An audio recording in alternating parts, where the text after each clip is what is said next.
Le peuple syrien subit un traitement atroce.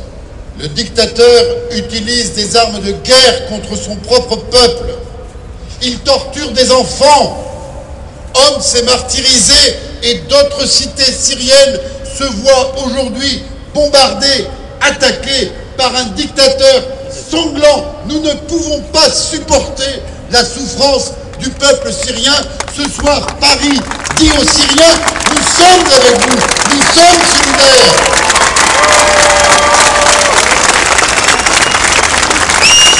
Ce rassemblement de la place de l'Hôtel de Ville, par les moyens les plus divers, arrive à la connaissance de ces femmes, de ces hommes, de ces enfants qui souffrent, qui se sentent abandonnés par le monde. Je voulais que ce soir puisse s'exprimer la solidarité du peuple de Paris au nom de ces valeurs.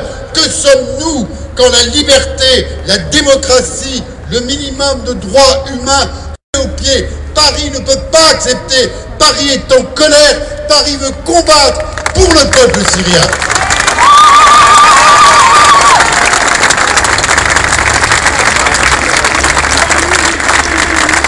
Ce peuple est héroïque.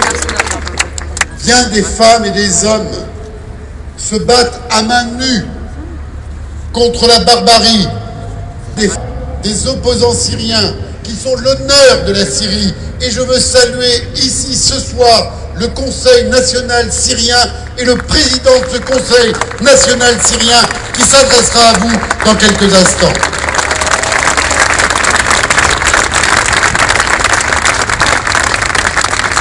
Nous devons les soutenir. Je veux aussi saluer les journalistes qui, au péril de leur vie, c'est hélas le cas de le dire, s'exposent pour que le monde sache, pour que le monde soit informé.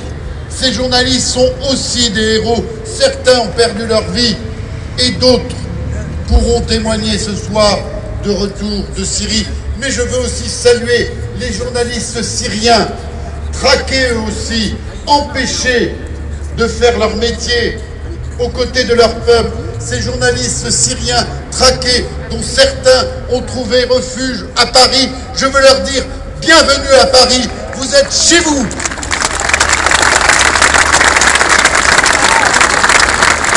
Et je veux saluer tous ceux qui se mobilisent, les ONG, les associations, les artistes.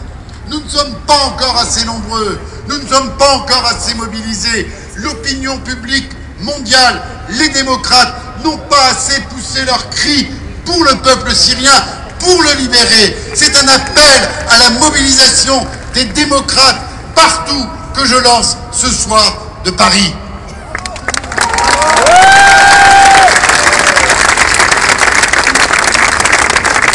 Notre pays, la France, agit avec force pour tenter de sauver le peuple syrien et je veux saluer son action et tout à l'heure un message sera lu du ministre français des Affaires étrangères.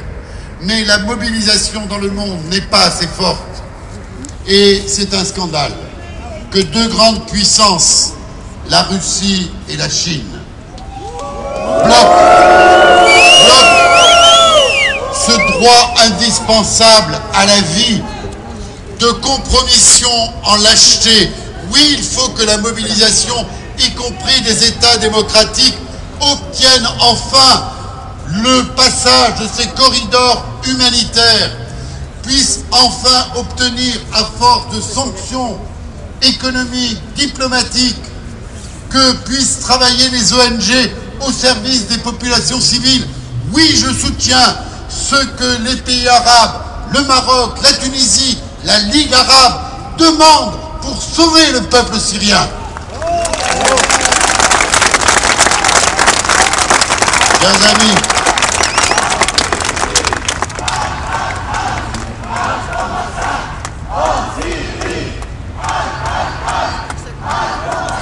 Chers amis, je veux laisser la parole à d'autres intervenants.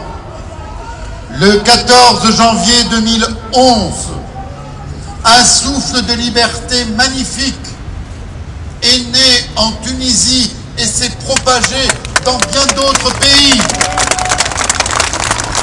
Le peuple syrien a le droit à cette liberté, à la justice, à la démocratie. Oui, il faut que ce printemps, il faut que cette aspiration à la liberté vive. Vive la Syrie libre!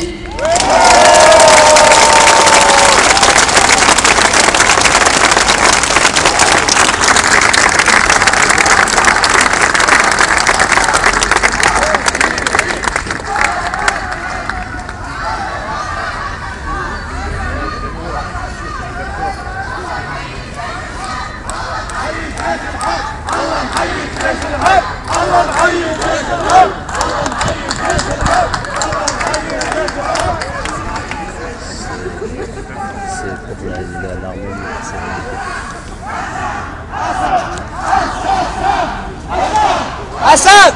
Assassin! Assad! Assad! Assassin!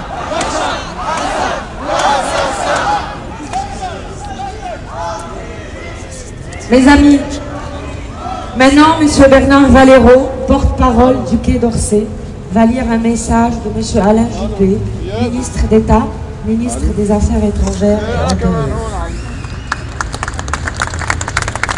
Monsieur le maire, je voudrais faire deux observations préalables. La première, c'est l'émotion qui nous remplit tous de voir ce soir Paris, la capitale de la France, solidaire avec le peuple syrien. La deuxième remarque que je voudrais faire, c'est que de dire à tous que nous avons besoin de vous pour continuer ce travail de solidarité avec le peuple syrien. Vous me permettrez, monsieur le maire, de lire maintenant un message d'Alain Juppé, ministre d'État, ministre des Affaires étrangères. Je le cite. « Il y a un an, jour pour jour, des citoyens syriens se rassemblaient au souk Arika de Damas pour réclamer la liberté et la démocratie. Aussitôt, le régime répondait par la violence et par la répression. Dera, Hama, Homs, Douma, Zabadani, Idlib, ces noms et ceux de bien d'autres villes et villages sinistrés, martyrisés, sont aujourd'hui devenus des symboles du martyre du peuple syrien. Ce peuple, le peuple syrien, prouve au monde, avec un courage et une détermination admirables, que les aspirations à la dignité et à la liberté sont plus fortes que l'oppression, sont plus fortes que la répression. Et pourtant, un an après ce combat légitime, il est loin d'être achevé. Chaque jour, des dizaines d'hommes, de femmes et d'enfants sont assassinés. Les responsables du régime devront répondre de ce crime contre l'humanité. Cette violence effroyable est un aveu de faiblesse. Le régime de Bachar al-Assad a perdu toute légitimité. Il cherche à attiser les conflits interconfessionnels, à provoquer une spirale de violence et une montée des extrêmes dont il espère tirer profit pour se maintenir au pouvoir. Il représente une menace pour tous, il représente une menace pour la paix dans la région. La France est mobilisée, au premier rang des nations amies du peuple syrien. La France a contribué à affaiblir le régime en soutenant la mise en œuvre par l'Union européenne de sanctions. Et ce n'est pas fini. La France a contribué activement à la création du groupe des Amis du peuple syrien qui a été fondé le 24 février dernier à Tunis. La France a plaidé la cause du peuple syrien dans toutes les instances internationales, que ce soit à l'Assemblée générale des Nations unies, que ce soit au Conseil des droits de l'homme des Nations unies à Genève, que ce soit au Conseil de sécurité, où nous nous sommes heurtés, monsieur le maire, vous l'avez rappelé, jusqu'à présent, au veto de la Russie et de la Chine. La France a été la première à apporter son soutien au Conseil national syrien, qui œuvre à rassembler autour de lui toutes les sensibilités qui font la richesse de la société syrienne. Alain Juppé salue ce soir la présence de plusieurs de ses principaux responsables. Le peuple français, qui connaît le prix de la liberté, est aux côtés du peuple syrien en ce premier anniversaire de la révolution en Syrie. La France le soutient et l'admire. La France partage sa cause. La France est sûre que la liberté triomphera. Merci.